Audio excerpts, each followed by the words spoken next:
अस्सलाम वालेकुम जी। आज का हमारा टॉपिक है डायरेक्ट नोटेशंस के बारे में। हम देखेंगे कि आप क्वांटम मैकेनिक्स को एक मैथमेटिक्स यानी एक नया तरीकाकार है। एक हमने पहले लेक्चर में पढ़ा था कि आपके पास हाइजेनबर्ग का एक अप्रोच थी, एक श्रोडिंगर एक अप्रोच थी, एक आपके पास वे क्वांटम वेव मैकेनिक्स डिपेंड कर रहा था, एक मैट्रिक्स पे डील कर रहा था। तो डायरेक्ट ने एक अलग तरीके से फार्मूलेशन डिजाइन की, तो उसके बारे में बेसिक इन्फो लेंगे हम। तो डायरेक्ट नोटेशन क्या है कि आपका हर फिजिकल सिस्टम जो क्वांटम मैकेनिक्स में हम देखते हैं उसको आप एलिमेंट्स ऑफ हेल्बर्ट स्पेस की सूरत में देखते हैं।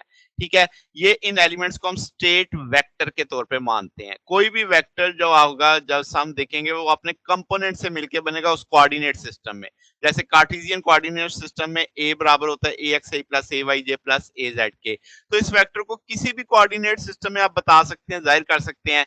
अगर आप कोऑर्डिनेट सिस्टम चेंज करते हैं तो आपके पास वो वेक्टर नहीं बदलता, वेक्टर वही रहता है। तो इसका मतलब वेक्टर जो है वो इंडिपेंडेंट होता है कोऑर्डिनेट सिस्टम का।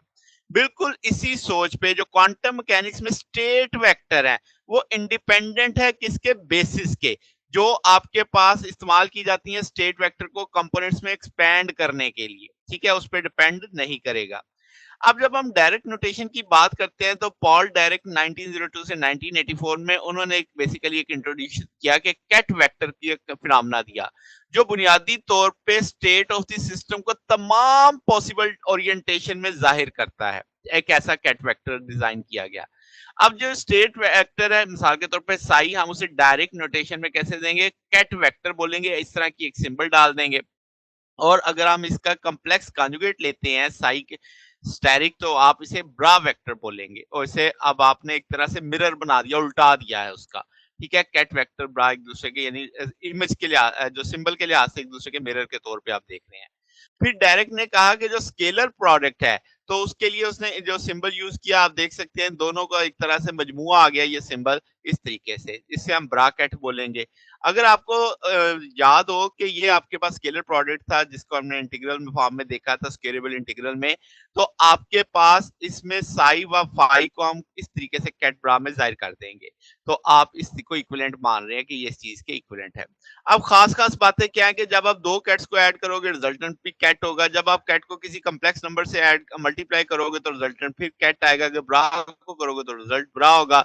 अगर आपका कॉम्प्लेक्स नंबर 0 है तो कैट जो होगा वो आपका नल कैट कहलाएगा। इन जनरल जो आप जब कोई ऑपरेटर लगाते हैं कैट के ऊपर वो लेफ्ट के ऊपर लिखते हैं। ठीक है, रिजल्ट ज़ाहिर है इसमें भी ये कैट की सूरत में ही आएगा आपके पास।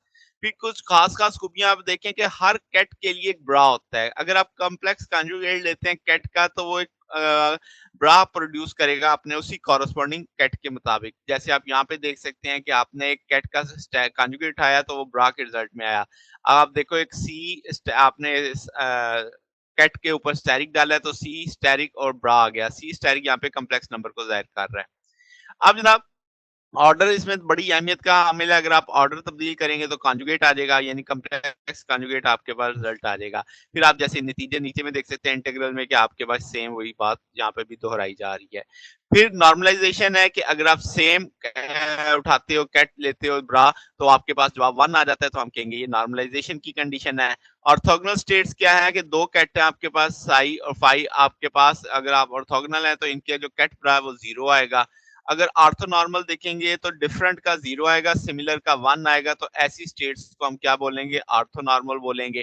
फिर स्केलर प्रोडक्ट अगर आप देखें तो ये प्रॉपर्टी यानी आपके पास इस स्केलर प्रोडक्ट से हम इसे कैसे डिस्कस करते हैं, जैसे साई है और दूसरी तरफ a1 Sai 1 plus a2 Sai 2 है। तो अब आप देखो किस तरह लीनियरिटी का एक कंसेप्ट आ जाता है, a1 साई साई 1 फिर a2 साई साई 2। अगर शुरू में होगा तो वो कॉम्प्लेक्स कॉन्जुगेट की सूरत में आ जाएगा a 1 स्टेरिक साई 1 साई और फिर plus a2 steric Sai 2 Sai के तौर पे। तो ये चंद बेसिक बेसिक खूबियां हैं हमारे पास कैट एंड ब्रा की। जी जनाब, अगर आपको इसमें कोई बात पूछनी हो, डाउट हो तो नीचे कमेंट्स में पूछ सकते हैं। वीडियो अच्छी लगी हो तो वीडियो को लाइक कीजिएगा, दोस्तों के साथ शेयर कीजिएगा, चैनल को सब्सक्राइब कर दीजिएगा। अब तक के लिए इतना ही, बकिया इंशाल्लाह फिर नेक्स्ट देखेंगे। ओके, अल्लाह हाफिज।